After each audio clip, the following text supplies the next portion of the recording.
بسم الله الرحمن الرحيم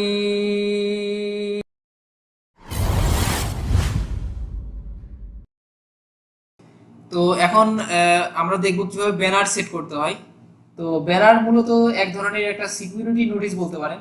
তো যদি কেউ টেলনেট অক্সিলারি বা কনসোল পোর্টের মাধ্যমে বা যে কোনো উপায়ে হোক আপনার নেটওয়ার্কে যদি কেউ কানেক্ট করতে চায় এবং আপনি যদি তাদেরকে কোনো ধরনের গুরুত্বপূর্ণ ইনফরমেশন বা মেসেজ প্রদান করতে চান, তো সেটা ব্যানারের মাধ্যমে আপনি করতে পারবেন। তো সাধারণত তিন ধরনের ব্যানার ব্যবহার করা হয়ে থাকে।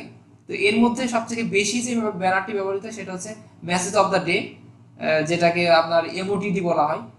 তো ব্যানার সেট করার জন্য আমাদেরকে যে কমান্ড ইউজ করতে হবে সেটা হচ্ছে ব্যানার এমওটিটি। তো ব্যানার এমওটিটি লেখার পরে স্পেস প্রেস করে আপনাকে হ্যাশ টাইপ করতে হবে এবং হ্যাশ টাইপ করে আপনি যে টেক্সটটা বা যে মেসেজটা আপনি তাদেরকে জানাতে চান সেই মেসেজটা এখানে আপনাকে টাইপ করতে হবে। তো আমি এখানে লিখি অথরাইজ অ্যাক্সেস প্রোহিবিটেড। এখন দেখেন আমার রাউটারের এখন যদি কেউ আমার রাউটার কানেক্টেড হয় বা লগ ইন হয় তাহলে ফার্স্টেই কিন্তু তারা এই মেসেজটা শো করবে। তো আমরা যদি একটু চেক করি, তো দেখেন আমি যদি এখান থেকে, তো এখন আমাদের কিন্তু আমরা গ্লোবাল কনফিগারেশন মোডে আছি। তো এই মোড থেকে যদি আমরা বের হতে চাই তো আমাদেরকে কি করতে হবে, এক্সিট লিখতে হবে। তো এক্সিট লিখে যদি আমি ইন্টার প্রেস করি, দেখেন আমি প্রিভিয়াস যে মোডটা আছে ওই মোডে চলে গেছি। তো এখন আমি আছি কোথায়, প্রিভিলেজ মোডে।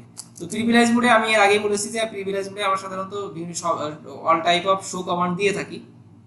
তো এখন যদি আমি এখানে আমার কনফিগারেশনটা চেক করতে চাই তো আমাকে কি করতে হবে, শো রানিং কনফিগ, এটা লিখে যদি আমি ইন্টার প্রেস করি তো এখানে দেখেন আমার হোস্ট নেম এখানে শো করছে যে আমার হোস্ট নেমটা কি, এবং নিচে দেখেন আমার ব্যানার শো করবে,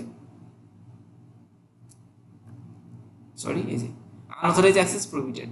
তো এখন এটা হচ্ছে আমার টোটাল কনফিগারেশনটা আমি চেক করলাম। এখন যদি আমি দেখতে চাই যে আসলে লগ ইন হওয়ার পর আমার এই ব্যানারটা শো করবে কিনা, শুধু সেক্ষেত্রে আমরা এখান থেকে যদি লগ আউট করি,